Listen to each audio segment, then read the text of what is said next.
Shall we jump into today's show? we got a lot of stuff to talk about. Watts, you wanted to talk about Death Stranding. There's like actual tangible news about Death Stranding, which I don't believe it. You're going to have to convince me. It literally just happened.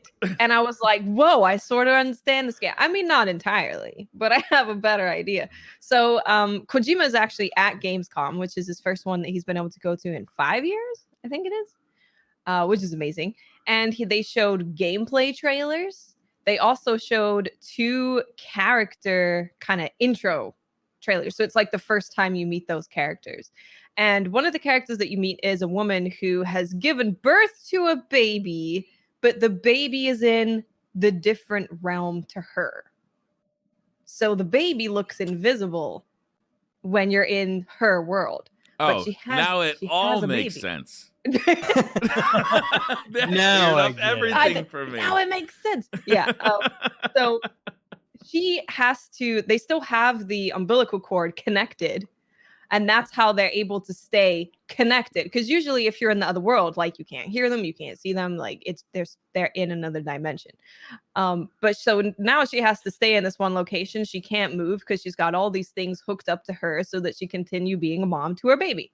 So we kind of find out some information on just that there are these 2 worlds, which we kind of guessed anyway, but now there's 2 worlds. And we also find out that the reason why the main character is carrying around this baby is, one, it's not an actual human baby. It is a tool that has been created to keep them connected between these 2 worlds. It's a tool to mow her lawn. Yes. And wash my feet. It may be. Well, there is liquid in the thing that's holding it, so it's possible that you could wash your feet in there. But yeah, like a so it's not an baby juice baby. feet washing. Is that like the next evolution of like streamer bath water? It's going to be Death Stranding water. That's how you keep your feet fresh, you know. Young at heart, young at heart. Do you guys want to guess what they call these babies? Because they're not babies. They call them something because they're not actual human babies. Don't they call them like bee babies or yeah, like BBs? Yeah, like I don't know. I remember they're BBs, not babies. They're BBs. Get that right, everybody. So what they're doing is the reason that they have the baby in this compartment thing is it's supposed to make the baby feel like it's in the womb, and that's what keeps the baby calm and keeps the connection between you 2. Because if the baby's ever upset, you can't have that connection anymore, and then you lose connection to both of the worlds. Like you can't connect both the worlds. So babies only last a year, apparently. You have to replace them every year, which the main character is very upset about. So I have a feeling that this is like the scariest version of parenting ever. It's like goldfish, you know, you basically just replace them every once in a while. But I bet the main character, it's going to be a story of him having a super awesome connection with his baby that keeps it alive forever and grows into like a person or something. So they show it in the gameplay. So funny, they actually put, Jeff, who made the Video Game Awards. Yeah. Jeff Keighley. He's in the game as a character. Oh, is he really? Hell yeah. He's in the game. Is he like an actual like a character, or is he like a narrator? Yeah, he's a character. In the little clip of gameplay we saw, we meet him and he's like this hologram and he's talking to the main character. Watts, so he's fully you in said the at the beginning of this segment that no, listen, we're totally getting there. There's 2 dimensions. The only way to connect those 2 dimensions is through these babies. Yeah. BBs. Sorry, not babies. BBs.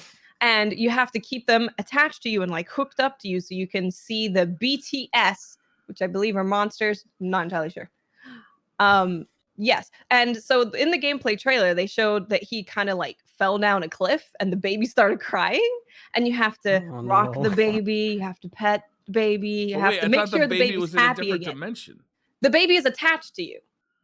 You know, the little he's like your tether between, right? Like he's what allows you to kind of like go between. I think I need a stiff drink. the baby is your tether, exactly. So you carry it around so that you can have this tether between the worlds.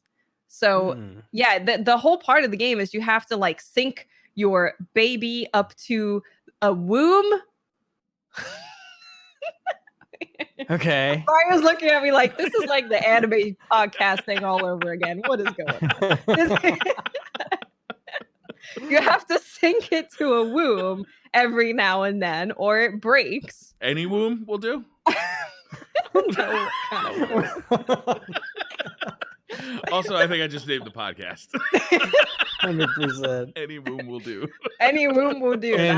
Is that the name of the episode? Any womb will do. Yes. Yep.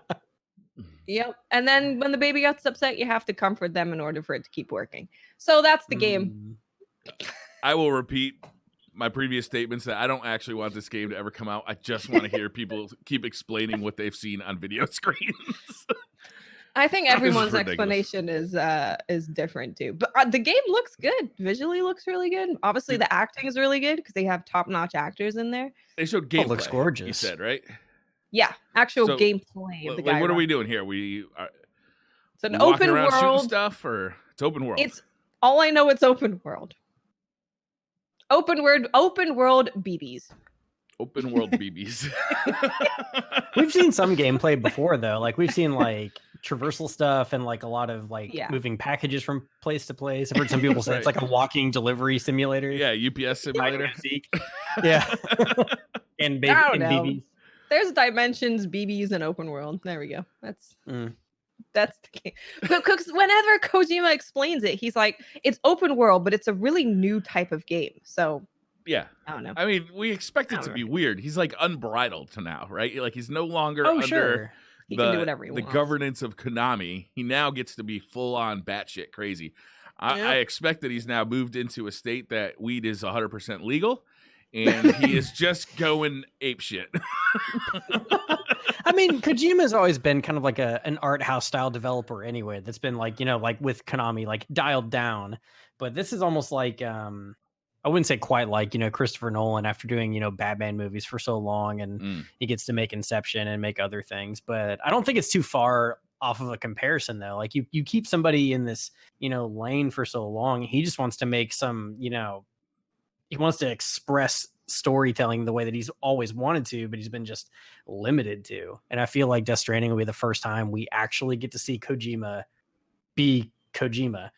Now, to like what effect, it's hard to say. Because look at Star Wars. Like when George Lucas got to do whatever he wanted with the prequels. We got that. But at the same time, though, there's opportunity for greatness as well. And I'm very, very excited to see how Death Stranding pans out as a genre. Is it going to break genres? Is it going to create new subgenres? Or is it going to be just like some crazy art house style experience? I think it's a really interesting title to keep everybody's eyes on. I can't believe it's actually coming out this year. I can't believe neither. I'm surprised too. Weird. There's no way this game comes out and is disappointing to me, because if it's awesome, great, I get to play an awesome game. If it's just crazy and bad, that's going to be fun too. Yeah.